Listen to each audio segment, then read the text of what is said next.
자료를 통해서 진실을 향해서 갈 수 있어요. 오락가락하는 진술은 앞서 말씀드린 것처럼 이런 진술도 있고 저런 진술도 있으면 이 사람은 거짓말장이라고 치부해버리면 돼요. 그러니까 이화영의 진술은 모든 걸 다 탄핵해보고 저 거짓말장이 저건 저 듣지도 말자 귀 기울이지 말자 하고 재판하면 돼요. 그러면 예단을 걸어. 그렇죠. 예단을 가지고 김성태는 성실한 사람, 이화영이가 김성태 편에서 이야기하는 건 귀 기울 만한 진실, 그 다음에 양심선언이 나중에 연호에 얘기하는 건 다 뻔뻔한 반성조차 하지 않는 죄질 나쁜 범죄자의 변명. 이렇게 돼버리면 이건 그야말로 뇌피셜이죠. 아니, 제가 궁금한 거는 그러면 그 민주당에서 지금 그 검사들을 특검을 하자 이렇게 이제 이야기라고 발의도 하고 그런 이제 상황으로 갈 텐데 발의를 했고 이미 그러면 그 비디오도 있고 그 음식을 먹었던 그 방에 그런 것들 그 증거가 있지 않느냐라고 주장을 하고 있는데 그런 거는 이렇게 보여질까요? 절대 안 내놓겠지.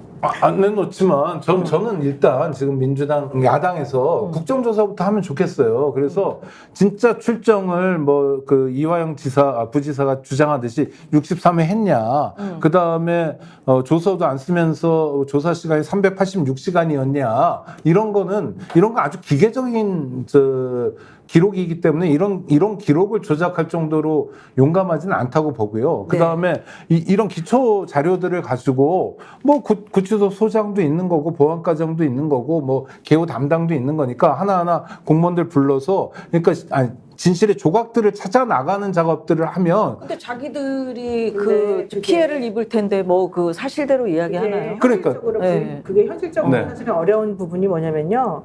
그 국정조사를 하게 되면은 결과론적으로 국회의원들이 그 부처의 직원들이나 장관이나 이런 사람들을 불러가지고 자료도 받고 불러가지고 물어보기도 하고 그러잖아요. 그 사람들은 전부 다 대통령이 임명한 사람들이에요. 현재는 그 위에 있는 사람들은. 그리고 문건 같은 것들도 전부 다 위에서 도장을 찍어주고 오케이를 해줘야지 나가는 문건이어서 국정조사를 한다 하더라도요.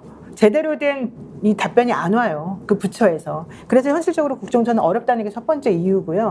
이 사건이 사실은 국정조사 같은 것을 해결되기도 어려울 뿐더러 아까 말한 것처럼 증거가 나오기가 어려워요. 출입 기록 같은 거 뭐 그런 것들도 어렵지. 저번에도 그래 검찰이 왜 그렇게 당당하게 그런 말도 안 되는 거짓말 하지 말아라라고 하겠습니까?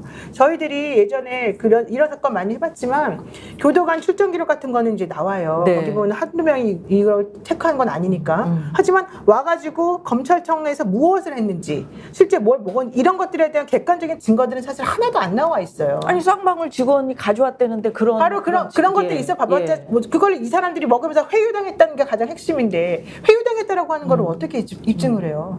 가지고는 갔으나 그럼요. 그거도 아니 가지고 갖다 줬다. 아니 그러니까 진술만 하고 증거가 없는데 그런 정황이 있다고 해서 이거 우리는 그냥 배척하겠어 하면 끝나버리는. 아니 그러니까 저는 하나하나의 조각을 모으자는 거예요. 그러니까 가장 좋은 방법은 뭐냐면 그 쌍방울 이제 대북 송금 조작 사건이라고 만약 이름 붙이면 조작 사건을 일으킨 쪽 말고 피해를 당하는 쪽 또는 조작에 대해서 진실을 밝히고자 하는 쪽이 강제 수사권이 있어서 강제 수사를 다 해버리면 돼요. 윤석열 대통령 잘하는 것처럼 압수수색을 통해서 증거들을 확보하면 전격적으로 수사하면 답을 찾을 수 있을 거예요. 그 다음에 진술도 얼마든지 확보할 수 있을 것 같고, 근데 그게 말처럼 쉽지 않잖아요.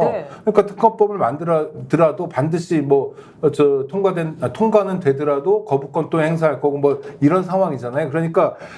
저는 국정조사도 하나의 방법이다. 여당이 협조하지 않는 상황에서 국정조사가 진실에 다가가기에는 부족함은 있지만 그 부족함이라도 해야 된다. 어떤 공무원이 출석해서 기억나지 않는다, 모른다라는 이야기들도 저는 중요한 단서로서 우리가 모아 나갈 수 있을 것 같아요. 무슨 얘기냐면 지금 필요한 건 모든 건 다 해야 돼요. 장외 집회도 해야 되고 국정조사도 해야 되고 특검법 발의도 해야 되고 다른 여러 가지 뭐 제보도 받는 일도 해야 되고 저는 동시에 모든 일을 한꺼번에 해야 될 때라고 생각합니다. 제가 노변한테 하나 여쭤보면 이게 판결문은 언제 나와요? 제가 오늘 인터넷 검색해 보니까 판결문이 없더라고요. 오늘은 아마 바로 안 나오죠. 보도자료만 아마 그러니까 판결문은 언제 나옵니까? 원래 판결문이 사실은 오늘 판결하는 날 형사 판결 같은 경우는 오늘 나오는 게 원래 원칙인데요. 보통 이제 쓰기가 되게 복잡하고 그러면 하루 이틀 좀 걸리고 하루 이틀 있으면 이제 그 판결문을 보면 뭐 여러 가지 지금 정황에 대해서 우리가 의문을 갖고 있는 게 상당히 나올 거고요. 저는 이게 관점의 차이로 똑같은 증거를 놓고 해석이 다른 거예요. 그럴 경우에는 판결을 보더라도 왜 판사가 이렇게 봤지 하고 우리가 의문을 제기하지만 결과는 대체로 수긍할 수 있잖아요. 증거가 없어요. 진술밖에 없어. 그 상황에서 이것을 다 인정했는데 완전히 편파적으로 가 있다라고 할 경우에 이게 관점의 문제가 아니라는 거죠. 저는 이번에 이제 이 판결의 결과가 나와서 국민들이 열람을 하게 되면 네. 어떤 일이 벌어질지 저는 모른다고 보는 거죠. 사법부가 신뢰를 잃었다는 것은 그 다음 문제고요.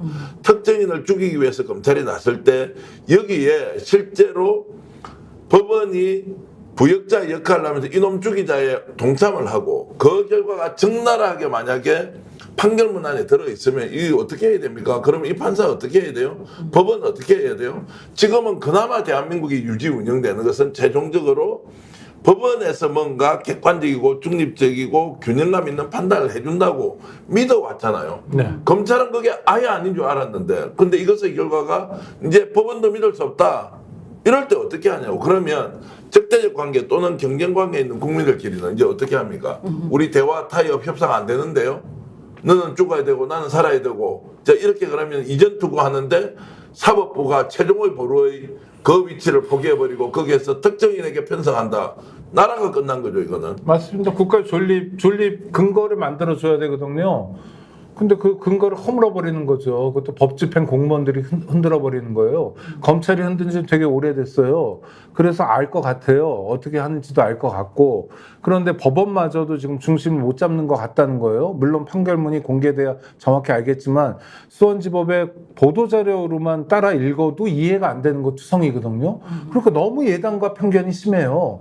아니 그러니까 이렇게 저렇게 주장하는 게 있으면 일단 둘 다 의심해 보거나 둘 다 좀 신뢰해 보거나 뭐 이런 태도가 있어야 되잖아요. 네 말도 옳고 네 말도 옳고 너도 아닌 것 같고 너도 아닌 것 같다 뭐 이런 게 있어야 되는데 이런 작용이 없어요. 이건 상식에 기반해야 되거든요. 법관이 법률과 양심에 따라하는데 양심이 뭡니까? 상식의 목소리에 귀 기울이는 게 양심이에요. 옛날에 우리 어머니들 할머니들이 해줬던 얘기 너 남의 눈에 눈물 내지 마라. 너 남의 눈에 눈물 내면 네 눈에 피눈물 난다. 이 얘기가 상식이고 이 얘기가 양심의 목소리거든요. 네. 이 목소리에 법원이 귀 기울이지 않고 있다는 게 확인되는 순간 우리가 해야 될 일은 뭡니까? 어쨌든 사법개혁이죠. 지금 저기- 보도자료가 네. 4쪽짜리 보도자료가 네. 나와 있거든요. 예, 그러니까 이 보도자료인데 내용을 보게 되면 증거인멸 교사는 인정했지만 왜 그걸 인정하면서 양형을 어떻게 했는지는 안 써놨는데 이제 이런 식으로 뭔가 그 보도자료가 4쪽이 나왔다는 거는 판결문에 아마 써놨을 거예요. 근데 이제 우리가 그거를 입수하지 못한 상태일 테니까 아마 월요일쯤이면 아마 그게 공개가 되지 않을까 생각이 좀 듭니다. 스픽스는 말하는 언론입니다. 대세는 유튜브,